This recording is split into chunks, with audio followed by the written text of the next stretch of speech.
I'm Reverend John Gibb Millspaw. And I'm Reverend Sarah Gibb Millspaw. We're the co-ministers of Winchester Unitarian Society. A Unitarian Universalist is many things. We're not defined by having a common belief, but rather by joining together to work together in common cause, even amidst our diversity.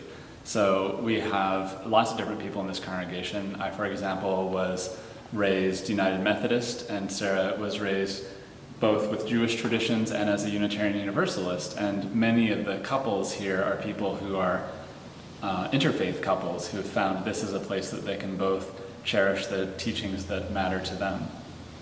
We're a tradition that honors people's spiritual questions and honors that each person needs to find their own answers.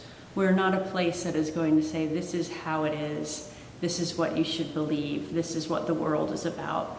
We create an environment here where each person, each family can discover what is meaningful for them, what traditions they wish to honor, what helps cut through the sort of hustle and bustle of these busy lives that we lead to make life feel well lived and valuable and important. We have a strong tradition of service and working in the community. Our congregation had an incredible response after Hurricane Katrina, sending groups after groups down to the Gulf Coast to help rebuild, youth and adults working together. We have a very strong youth group. How many people went down? Oh, that's a good question.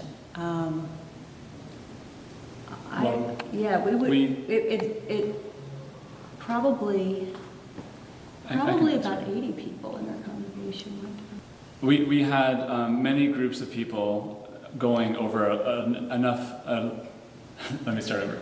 We had many groups of people going down to the Gulf Coast over a long enough period of time that it began to make sense to us to actually create a nonprofit organization that would sustain this work and fold in people from other churches. So this church created a group called Long Haul, and they have run lots of service trips. I would guess something like 25 or so by this point. Yes, they've continued to run service trips to work on the Gulf Coast repairs. And meanwhile, this church has continued its own service trips, sometimes in conjunction with Long Haul, but sometimes going to the Appalachians and building homes there, sometimes partnering with a church in Roxbury and running an experience for youth in the summer there in Roxbury, sometimes in our own area. We're looking at an increasingly multi-generational experience, having been led initially by the youth. Now a lot of the adults are joining in as well. My name is Janet Parsons, and I am a Winchester resident and have been a member here at the Winchester Unitarian Society since around 1997. Originally, my husband and I were looking for a faith community to raise our young sons in, and as with so many other people, we joined the church and became active thinking we were doing it for the children, and then of course found that we, in fact, were really doing it for ourselves. Over the years, my involvement here has developed and grown. I've participated in many different volunteer functions here at the church, including being on the governing board.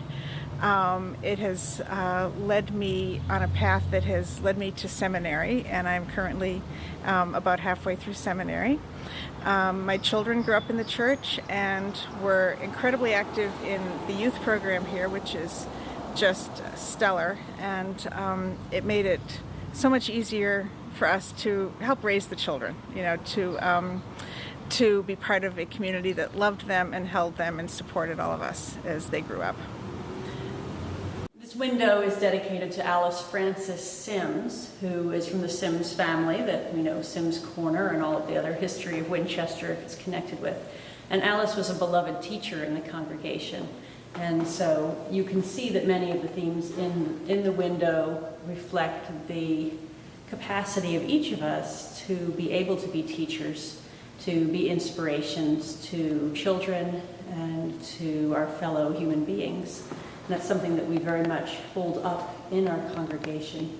We believe in the priesthood of all believers and also the prophethood of all believers. that ministers are not the only ones with wisdom to share. We all have wisdom to share and things that we can teach. Hi, my name is Joe Turner. I live in Malden, and I just started attending services here in Winchester, and I like it. Why? Well, I like the community of people that I meet here. I'm confessed to say that I find it a very nice social environment, and I find the services to be intellectually stimulating. It's the two things that I like, meeting people and getting an exercise for my brain. You've heard Garrison Keillor talk about Unitarians in a gently poking fun way. Yes. They're, according to Mr. Keillor, they're nice people. They're painfully nice people. And maybe we don't take them that seriously because they're so nice. How do you take that? I think Garrison Keillor does have it right that we are a nice group of people. We are definitely taken seriously at the same time. People in our congregation have been real leaders in many areas in town.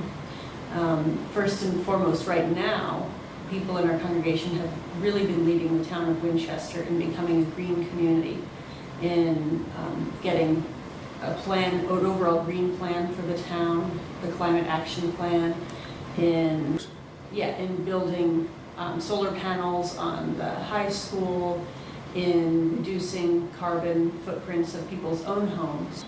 Members of our congregation have been leaders in the town of Winchester in becoming a greener community. We have several members who served on the town's climate action task force. We have a member who has been the coordinator of the town's climate work, working for the town. We also have many members who have volunteered their time and efforts to work on town-wide energy usage and also home-wide energy usage, and that we've had the highest participation in Pool Winchester's programs to reduce homes' carbon footprints. Members of our congregation have also been very active in Winchester Multicultural Network in making this town a better place for people of many different cultural backgrounds. The founder is a very active member of our congregation. And further, we've been a leader in welcoming gay, lesbian, bisexual, and transgender people and affirming their worth and dignity. This congregation in the 50s and 60s, its beloved minister was gay, and it was known and tacitly accepted by the congregation, which was very forward-thinking for that time. Who was that? Bob Storer. He has continued to be revered and loved as an incredible and gifted minister. And this has been a welcoming congregation for a long time, and now it's beneficial, and we're looking at taking that to the next level. Last year we had an intern minister who was transgender and experienced just a warm embrace from the community.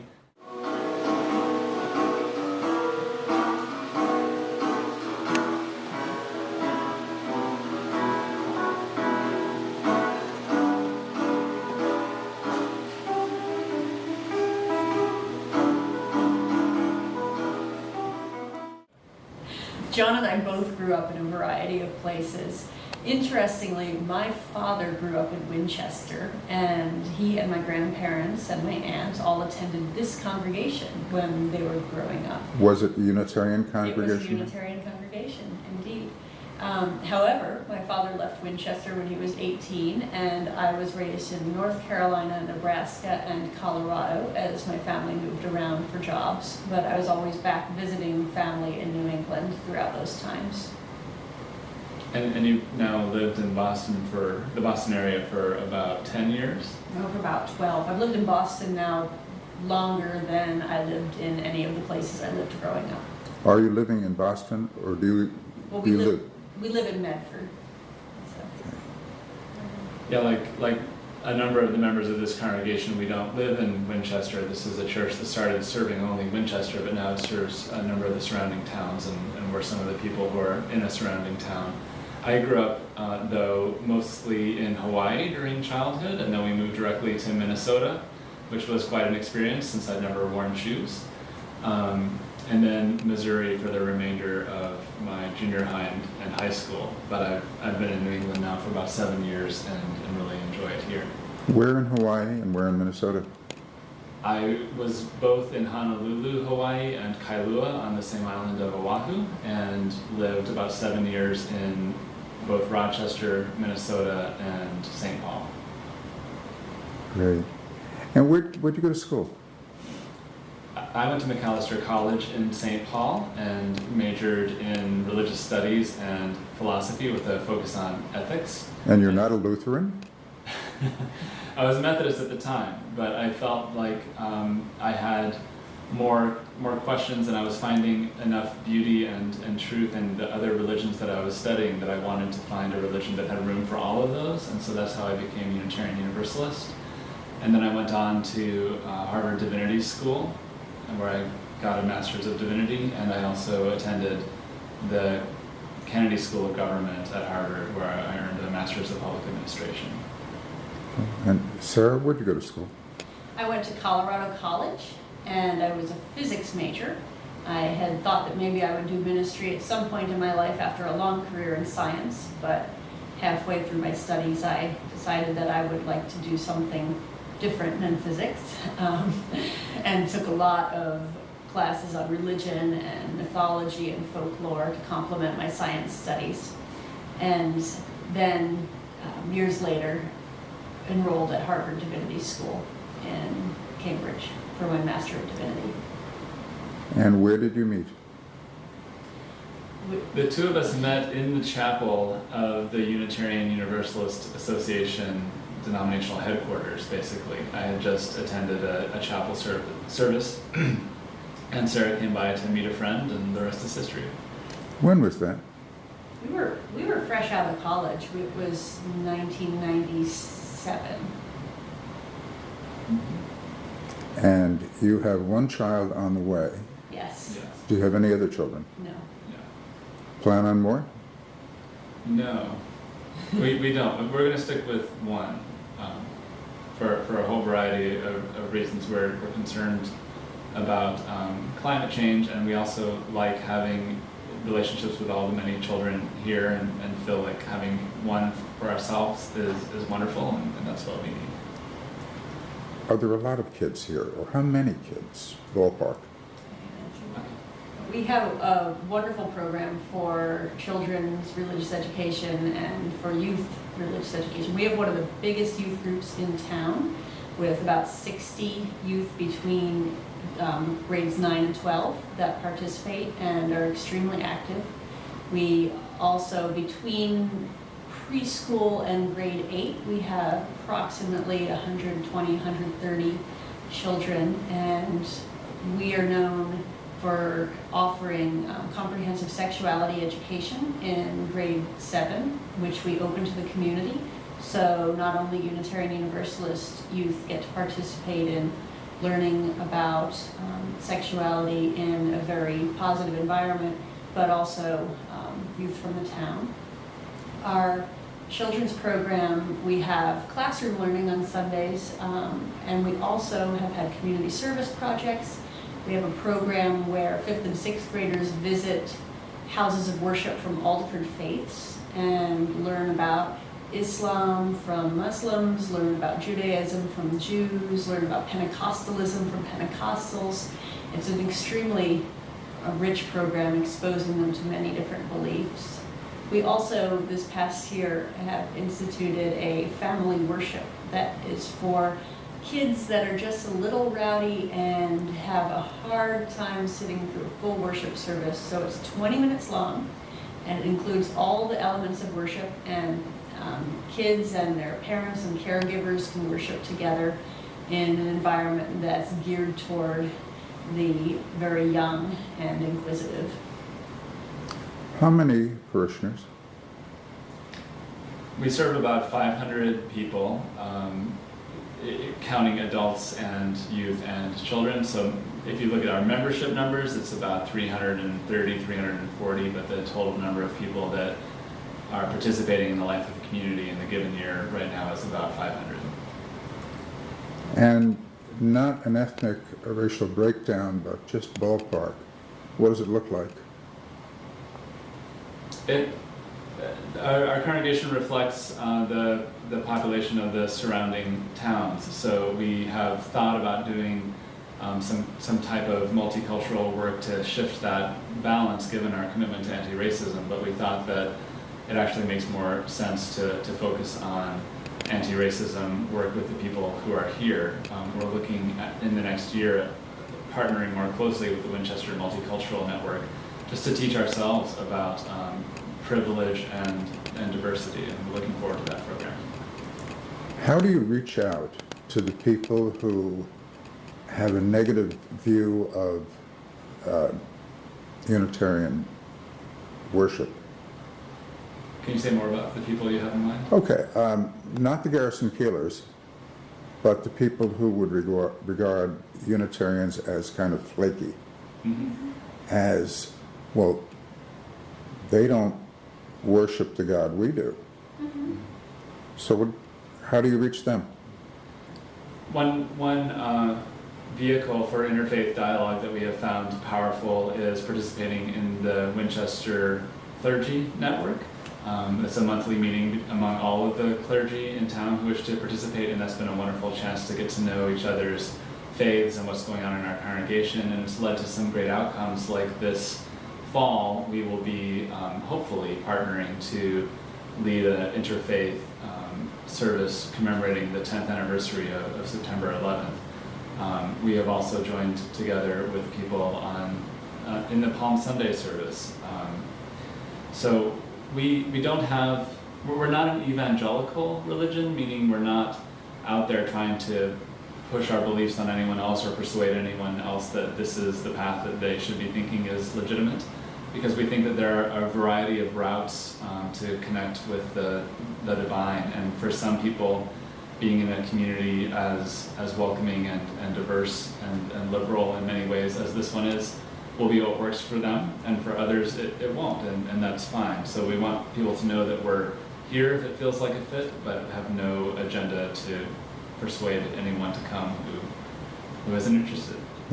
There's actually a tool for anyone who might be wondering what Unitarian Universalism is and whether they might be a fit with it. There's a website called BeliefNet, which is tries to be an interfaith vehicle for learning about all different types of religions, and they have a tool called the Belief-O-Matic, and you can just Google Belief-O-Matic, and actually many people come to us because they take this 20-question quiz, which at the end tells them what religion they seem to be most connected to or have the most affinity with, and many people discover that they have, they're open to a variety of paths. They have their own beliefs, but they believe that other people's paths should be respected. And they get to the end of this quiz, and it tells them you're most like a Unitarian Universalist. So for people who are curious and looking for a religious home, it's a great way to discover whether you have kinship with UUs or with the Jewish faith or any other that we have opportunities for here in Winchester. This is about what makes us distinctive. People come to Winchester Unitarian Society because they are seeking something deeper for themselves, for their children. They are people who come with a questioning mind and an open heart and hands that are ready to serve. We have in our congregation people from many different religious backgrounds and traditions, and we honor those backgrounds and traditions. We do not have a dogma that people are asked to adhere to in order to be part of our congregation. So here you will find families that are headed by 2 men or 2 women in a committed relationship, which is accepted by us and embraced. You will find interfaith couples, one who grew up Catholic, one who grew up Jewish, who want to maintain their traditions and continue to celebrate Hanukkah and Christmas both, and want a place where their family will be understood and respected for that. Here it is really the individual's religious quest that has the final authority on religion. We recognize that people make their own meaning through life, and we honor and affirm that. And we are a community that helps one another make meaning and find meaningful connections but doesn't tell us what is meaningful and what is not meaningful. So there are members here who not only come from a variety of religious backgrounds, but there are those who don't identify with any particular religious beliefs. There are atheists who we have gladly welcomed as members because it's our belief that the traditional big questions of religion, you know, what does it mean to be a good person? What happens when we die? What is justice? What is ethics? How can I forgive and when should I? Those are all questions that are meaningful to people who are engaged deeply in life, regardless of their own religious beliefs. So if there are people who are atheist or Christian or Hindu or pagan or whatever it might be who are interested in asking those questions in a diverse community, they're not only welcome here, they already are here, and they're what make this church the vibrant community that it is. And I know there are people who would ask, what is the place in this church, among this congregation, for, say, Christ or Muhammad? Do you want me to answer? We have a saying from Muhammad hanging right behind us as we're talking about it. But sure, or either way. Unitarianism and Universalism are both traditions that grew out of Protestant Christianity in New England. And they were distinctive among Protestants for their beliefs in the individual, their beliefs in interpreting the Bible in ways that were rational and able to be understood and not in conflict with science. And so you will find in this congregation, which started off as a liberal Christian congregation, many stained glass windows that depict Jesus and other biblical figures. And we have members of the congregation who identify as Christian. And the distinction between the Christians in our community and the Christians in many others is that Unitarians distinguish themselves for believing that Jesus was a very important man, a very important figure, but that he was not part of the Trinity. And so the Christians that you find here honor Jesus and uphold his teachings, but see him as a man rather than as part of God. Would you like to add to that? Well, there is the joke that the Unitarian minister was asked, don't Unitarians deny the divinity of Jesus? And she answered, no, we don't deny the divinity of anybody, which is a way of saying that all of us, as Emerson said, have the opportunity to enjoy an original relationship with the universe, and we can learn a great deal by those who have taken that relationship very seriously, and their work and their words have been recorded as sources of wisdom for us, but everyone has the opportunity to, and in fact is called to develop that original relationship themselves and to discover their own sense of meaning and purpose. You mentioned the divine in one of your statements. Do you believe in a divine? So I personally have gone through many phases of belief when it comes to God in my life. Having been raised United Methodist, I originally believed in that precise version of God. And as I encountered a great deal of suffering in the world, I wrestled with how there could be an all-powerful, all-knowing God who allowed that sort of thing to happen to God's beloved children. So I went through a period of agnosticism and atheism, and now through a meditation practice really do feel like I've reestablished a relationship with a power that I'm comfortable calling God. But I can also relate to the people in my congregation who don't find that word meaningful. And I think that we all arrive at different conclusions based on our experience, and that's what I have respect for.